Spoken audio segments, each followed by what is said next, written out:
Hey, how's it going?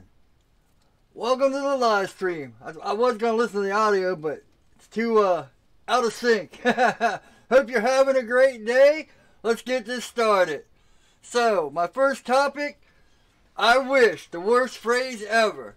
Man, I see so many people, like if you watch like Alex Steele or other knife makers or blacksmiths, or the biggest comment you see is, oh, I wish I had your skill, or oh, I wish I had this, or I wish I could do that. Man, it is the most defeating phrase ever. Because, these people didn't wish, the people you're watching, they didn't wish, they got out and did it. It's just something that has to be done. Wishing, it's like me. I wish my arm wasn't messed up. I wish my teeth weren't gone. I wish for many things. That makes sense, but wishing you had a skill that you can go out and do, that doesn't make sense. Not at all. Alright, so we're back on this integral Bowie. Hope for the last time. Hold on. I put some Danish oil on it, let it soak in. So now I just got to sand it down, maybe put another coat on it. But man, whew. Alright. I was trying to get two cameras set up. I have this. Let me see if I can get it into the shot. Yeah, I had this set up, but for some reason, Windows won't pick it up. I don't know what's going on, so I have to figure that one out, before next week. So, because I'd like to get a two-camera shot. It would be nice to have two cameras. Switch back and forth to see what I'm doing here or talk here. That way I could look directly into the camera. So, alright, here we go. Yeah, it's the one thing I always see. I wish. I wish I had this. I wish I had that. Stop wishing. Get out and do it. If I wished I was a knife maker, I wouldn't be making knives. If I wished I could live stream, I would have never started, and I wouldn't know how to live stream. So, I wish is a horrible thing. Maybe wish for logical things, something that you can't change the outcome of, I wish for $1 million, that's a dream, wishes and dreams go hand in hand, and it's okay to have dreams, but, don't wish for things that you can actually have. It just doesn't make any sense. I mean, I'm guilty of it too, though, so. Whew. So, let's see, my next topic, ego and low self-esteem. Now, this one is a big one for me, because a lot of times I have the biggest ego in the world, but at the same time I have the lowest self-esteem. And, that's one thing I've been trying to work on and fix. Not the ego part, but the self-esteem part. Ego is something that you need to get a hold of, because ego is never a good thing. It's hard not to be complacent, especially when you start, getting into something, and at first you're horrible at it, but the better you start getting, your ego starts getting inflated, and you're like, yeah, I'm doing awesome, and it's hard to stay humble and not inflate your ego and let it go. But at the same time, your ego kind of boosts your self-esteem, which can be good, but it can be bad. Because if you're relying on your ego to, fuel your self-esteem, then when things go bad, your self-esteem drops even lower. Basically, this is self-reflection, so I'm just getting this stuff out. The Sprinkled Donut Forge. Hey, thanks, man. Appreciate that. That's awesome. I don't have skills, I got a lot of work. Which is actually one of my topics about talent and passion. And I've had this philosophy for a while that, You know, skill is only 5% talent and 150% time, dedication, you know, and determination. So skill is a little bit of talent and a whole lot of determination and passion.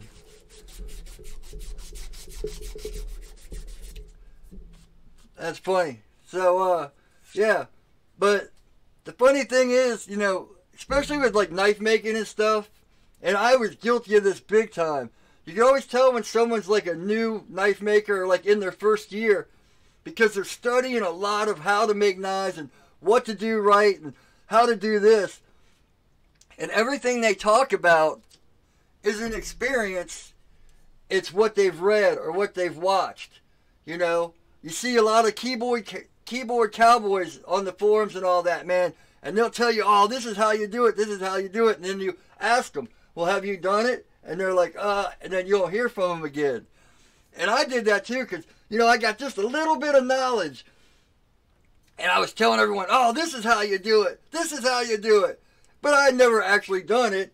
I had just seen so many videos, you know. But the more I progressed and the better I got, you know, the more I realized it's better to learn. Even someone that's new, you can learn off of. That's one thing I picked up when I was doing carpentry. You know, I had 10, 15 years in, but you get in this place where you do everything set. You get kind of set in your ways. Someone new comes along that's even a beginner. They don't even know what they're doing sometimes, but you see them do something. It's like, wow, why are you doing it that way? And they're kind of like, I don't know. And you can learn from it, you know. So always be open. No matter how far down or how experienced you get, there's always room to learn. And, you know, it's one thing that I picked up a long time ago. But like I said, it's funny because in the first year of learning, you do so much studying and watch so many videos and try to figure out, you know, exactly how to do things that you think you know because you've read it and you've got the knowledge, but you don't have the practice and the experience to tell you, yeah, this is how you do it. That's why in a lot of my videos, if people ask, how do I do this or how do I do that, it's like, you know, or, you know, if it's choices, you have to be like, okay, well, have you experimented? Have you tried? Because what works for me might not work for you. Stick to your work, half the battle. Thanks, Pickle Donut. Yeah, you gotta stick to your work, for sure. That's the whole point. That's what I'm making. Skills. You have to get skills, you have to put in the work. You know, talent helps. Talent helps a lot, you know. And that's another one of my topics, the difference between talent and passion. There's a big difference between talent and passion and drive. Like, you know, knife making. I've been making knives about 3 years, so I'm getting to the point where I'm okay. YouTube, in fact, YouTube, I got my camcorder September 29th of last year, so I've been doing, you know, I had a YouTube channel for a long time, but I really consider myself only doing YouTube for about a year, because before I was just kind of messing around and not, you know, learning. I was just putting up videos and doing that, and using my phone and all that stuff. So it's been a year since I've actually started doing, you know, getting serious about YouTube. But anyway, in music, you know, I played piano when I was 5 years old. Played cello when I was 7, a first string. Played violin when I was 9, first string. You know, guitar, 14. You know, music is my passion. Or, no, music is my talent, sorry. But, you know, even though I'm passionate about it, when I tried to make videos and stuff with my music, I just, you know, if you go on my other channel, you know, I did lessons. I did like 6 lessons. But my heart just wasn't in it. You know, it was fun, but I just didn't have the passion for it like I thought I would. You know, I like putting up my music and all that. But I found my passion was making background music for my knife making videos. So I took my talent of music and put it in a different way and kind of intertwined it into my passion of, knife making and videos and all that, which is a lot more rewarding. So talent and passion can be completely different. Just because you're talented in something doesn't mean that's what you're going to do for your life. Life has this weird way of taking you all kinds of different paths and showing you, hey, just because you want to do this, you might be better at doing this. 3 years ago, if you would have told me I'd be making knives, I would have laughed at you, because there's no way. I barely even own knives. Maybe a Kershaw here or there, but I didn't know anything. In fact, the first time I tried to make a knife, I went to Home Depot, bought the steel there. I didn't know you had to heat treat it or anything like that. But I looked at my friends' custom knives, and man, just the designs and, Red Path knives and DB Blade knives, it's like, wow, man, we could actually probably do this. I couldn't afford $400 or $500 knives, but over time I could buy tools and make my own. And at first it was a hobby, and it's just like, wow, this is fun. I really enjoy it. And I started studying more and more, and then I got complacent that I know everything, but I never experienced any of it. I didn't know how to make a knife and all that, but I knew the theory behind it. And the theory behind it, I don't know. It's completely different. You can have all the theory in the world, but until you go out there and experience and put your hands on a knife and put your hands on the grinder and learn how it works. Or, music. You can have all the music theory in the world. In fact, when I started playing guitar, I had all this music theory from, violin and all that. I knew music theory hand in hand, but it didn't help me playing guitar. I had to sit there and learn how to go on each fret and make it all work and do all that stuff. So theory and practice are completely different. That wasn't even one of my topics, but now, something funny. I've had so many people think that, I'm not introverted or I'm not weird in public. I can't even tell. Well, man, you do YouTube videos and you talk on YouTube, so you can't be introverted. Man, it's a completely different thing. If you ever see me out in public, I'll be walking, but I'll be kind of standoffish. If you want to come up and talk to me, if you see me, once someone talks to me, it kind of breaks that ice, and I'm fine. But I'm horrible at talking to people. I'm horrible at, starting conversations. But once someone talks to me, it kind of lowers that bar, and, I can communicate. You get me in a crowded room, I'll stand against the wall and just kind of watch everybody. I'm great at watching and observing everybody. That's my passion. I love to see what makes people tick. Man, I've always had that. It's like, man, why do these people do what they do? That's part of the OCD. But the funny thing is, Friday, my mom has a feeding tube. If you guys have watched before, my mom's, had a stroke and bedridden, and I take care of her 24/7. Well, Medicare pays for her food to go through a feeding tube. Well, she was out, and I was freaking out, and I was calling the doctors like, she's running out.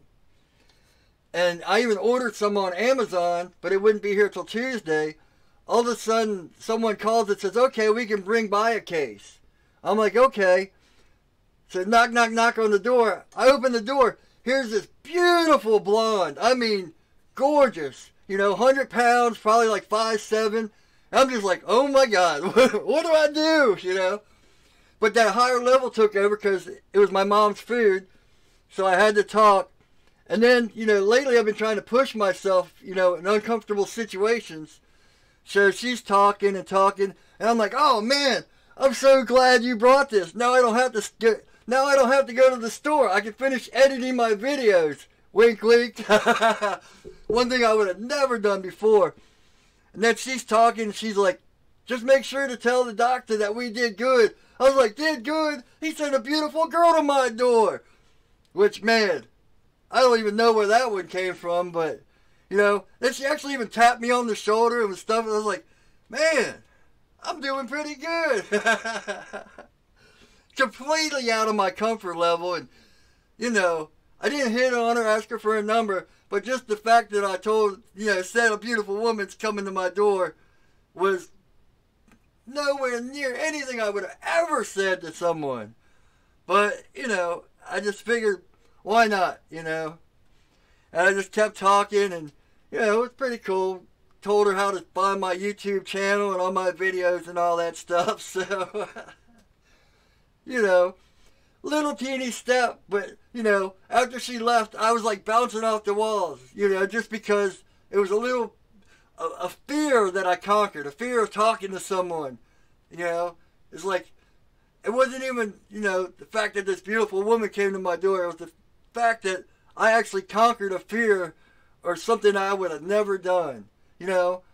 And luckily, my OCD didn't kick in, and I didn't get obsessive on how beautiful she was, or, you know, do anything obsessive that would have gotten creepy. Because, you know, being inappropriate, you know, is wrong, completely wrong, you know. So, and even just telling her, you know, how beautiful, you know, she was beautiful, I felt very inappropriate. So I'm glad I didn't say anything else stupid, but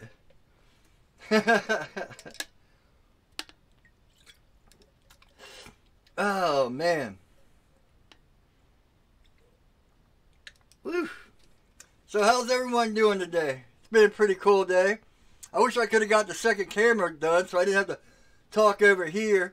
I could look forward and talk, but hopefully I can get that fixed by next week. So, the karambit and the drop point are doing pretty good. I got them normalized last night. If anyone follows me on Instagram, I'll see. I was up till like 12 doing that stuff, so that was pretty fun. Heat treating, that's the best part of knife making. Heat treating and all that. This, hand sanding, the worst part for me. I hate it.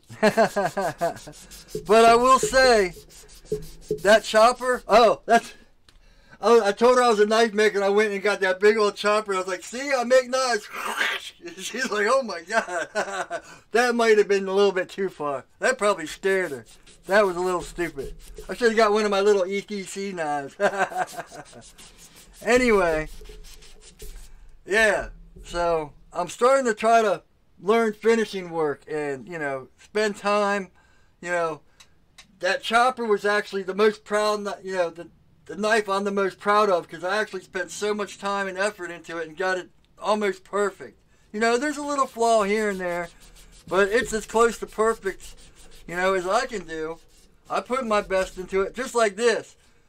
I spent, the last 3 weeks hand sanding this and trying the new stuff. That CA glue, I didn't really like it. You know, it didn't look right. It didn't look good. That's why I got this Danish oil, because it's got tongue oil and poly. I don't really like poly because it's too shiny and it gives like that glass look. And I don't really like that look. So hopefully this is kind of in between. And I really like this. It's, you know, it gives it a nice hue to it. Am I rambling? As you can tell, I'm in a pretty good mood. Everything didn't go as planned, but I got stuff working, so that's all that matters. That's the biggest thing, you know. That's, you know, I've got these new cliches, you know. The one thing is, you know, I've said it before, if you've watched my live streams before, you're not in competition with other people, only your former self. You know, if this week you can do better than you did last week, and so forth, in a year, when you look back, you won't even recognize that person. You know, just keep bettering yourself and better. And there'll be falling points. There'll be points where you have a horrible week, a horrible day, you know, even a horrible couple of weeks. But as long as you keep trying to progress and better yourself, you're always doing better. Oh, I lost my train of thought. Oh, my cliches. Oh. I didn't write this one down, so I lost my train of thought. Oh, man.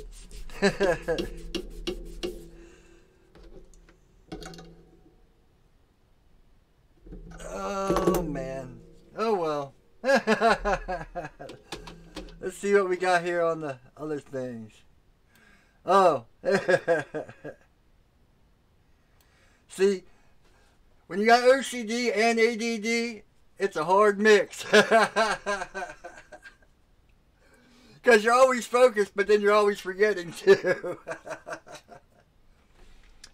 So, that's another one. Oh, that's what it is. Don't be in competition with other people. Be only in competition with yourself. But there's always somebody better, and there's always someone worse. So when you start comparing yourself to other people, you know, it's horrible because you're always going to look at that person that's better, not the person that's worse, only the person that's better. You know, now it could drive you to be better, but most times it's going to defeat you and make you worse. Because you're going to get discouraged because you can't be that person. When, in all reality, there's someone probably looking at you saying, oh, I can't, you know, it's how it goes. Always someone better and always someone worse. But there's another one I started though, I know I'm forgetting.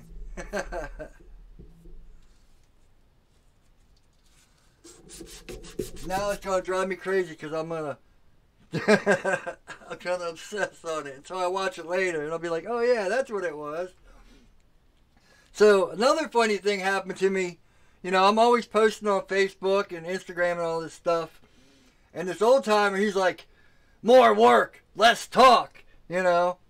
And it was when I was showing how I did on the mill. If you watch my last video where I milled in the karambit, you know, he's like, you know, showing my setup, how I have like 3 cameras set up to do my YouTube videos, you know.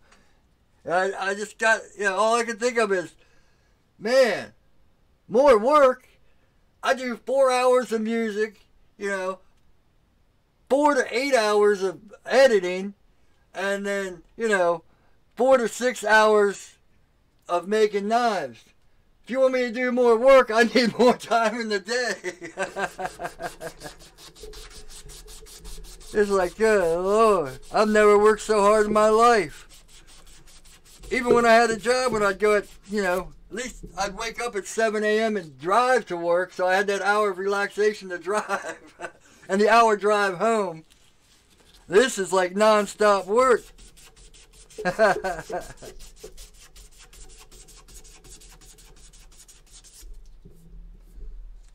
Yeah, it's starting to pop.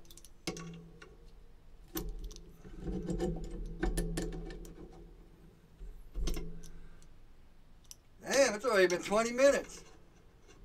Nice. Whew.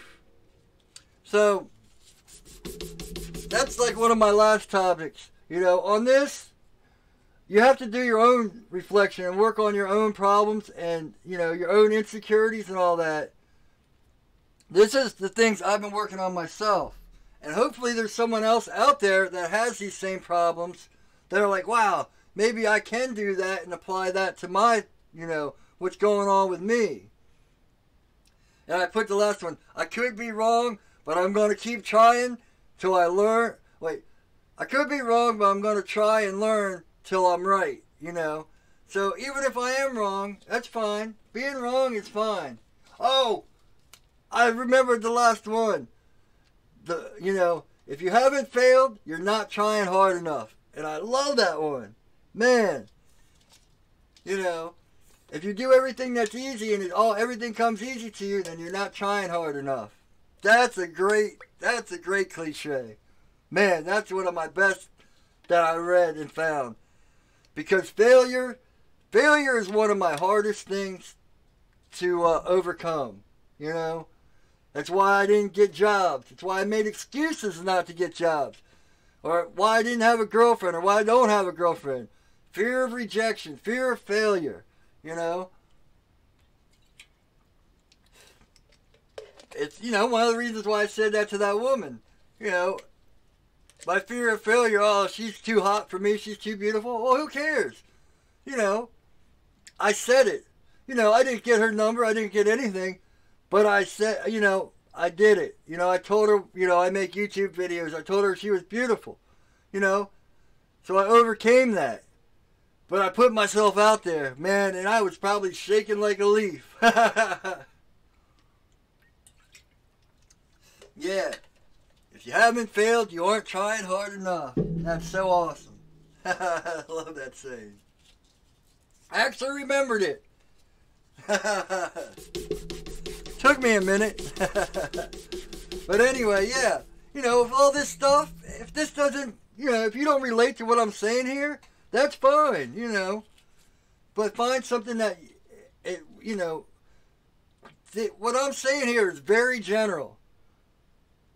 It might not do with, you know, OCD or ADD or how you think or how you feel or this or that. But it's a very generalized statement and very generalized things I'm talking about. And they can be applied to almost anything. Say you're not even into knife making. Well, what are you passionate about, you know? Can you take what you're talented in and turn it into a passion? And, you know, say you got a talent, man, and it's not working out and you're not going anywhere with it. Well, maybe take that talent and move it over to something that it will work. Or maybe, you know, you start doing this talent and you find out you don't have any passion for it and you don't like it. Find something that you are passionate about. Talent shouldn't drive passion. It should be the other way around. Passion, I just came up with that. I'm talking out my ass. But it's true. You know, these are things I tell myself. You know, passion can drive talent.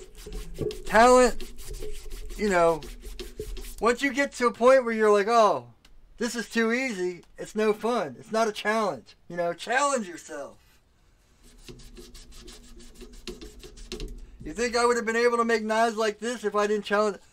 You know, when Sam contacted me and said he wanted to do a collab, I knew he forged. I'd never done an integral before. I said, man, you think you can do an integral? Workshop of Death. Oh, man. Those dudes, go check out their channel. Workshop of Death. They do some awesome work. There's some cool guys. Man, I'm always talking to them dudes. What's up, man? Sweet. Yeah. He's got a, man, the dude, you know, if you watch one of my first live streams, I talk about guys that can do stuff with 1x30 grinders. That dude takes a 1x30 and does some amazing stuff. I couldn't do it. I'll tell you that right now. He makes some wild stuff. Him and his friend Eric, man, they do some really cool stuff. But anyway, back to this, yeah. I'd never done an integral. I had no idea. I'd never even done a 3-piece handle. But it's like, man, let's challenge ourselves. Now, one thing I'm learning, people that forge knives, it's a whole ball game from when you get flat stock steel. I've been trying to get this bevel straight and hand sand it and grind it and hand sand it. It's almost there. I still got to fix this and I got to do this flat right here. This side's always been good, but I got to get this side to come down just a little bit. And I made it high because it was all bumpy and wavy, and I'm not used to working with steel that's not flat. And I tried to put on my surface grinder. If you watch like one of the first videos where I made this, I actually got it on my surface grinder, but I just couldn't get it straight.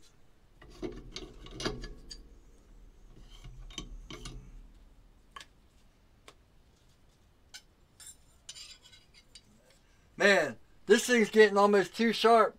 It's almost like a zero grind. It's actually bit me a few times. You gotta be careful when you get this thin down like that.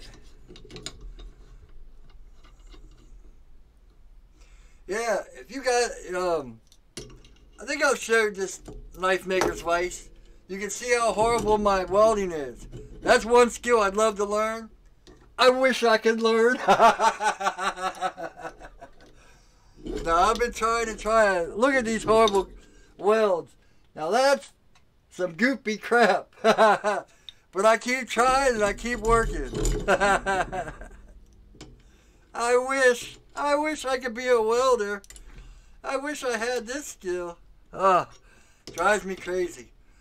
Drives me even more crazy when I say it. Yeah, I gotta catch myself doing it. If I had just wished that I could be a welder, I wouldn't have a heat treat oven, I wouldn't have a horizontal grinder, but I just went and did it. I don't know how I did it, but I did. Anyway, yeah, so what this is, it's just a smaller 2-inch piece of steel and then a 3-inch piece of steel. And I took nuts and I just welded the nuts into the holes. That way you got a screw. You don't have to sit there and tap this thin metal. And I put one in here too. And then I took a piece of the same steel that's like this and a hole saw, a 3.5-inch hole saw, and like cut a hole like that so the hole saw came down, which made this V.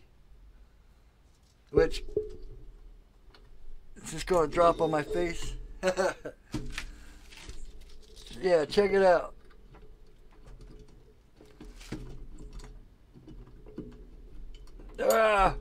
Struggling. So, yeah. So, see this is a long piece of steel right here. I took the hole saw and cut it down.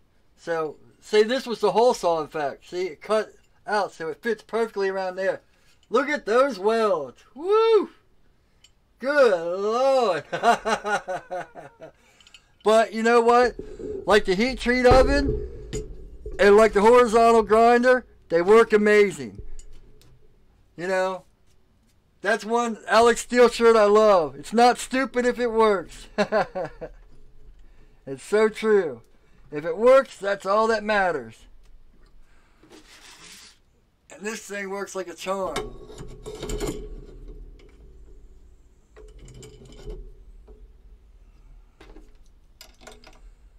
All right. Let's see, do I have anything else I want to rant on about? I do like this stretchy sandpaper. This 3M stretchy flexible stuff. Yeah. Gets you right around hand sanding and flexes around everything. Nice.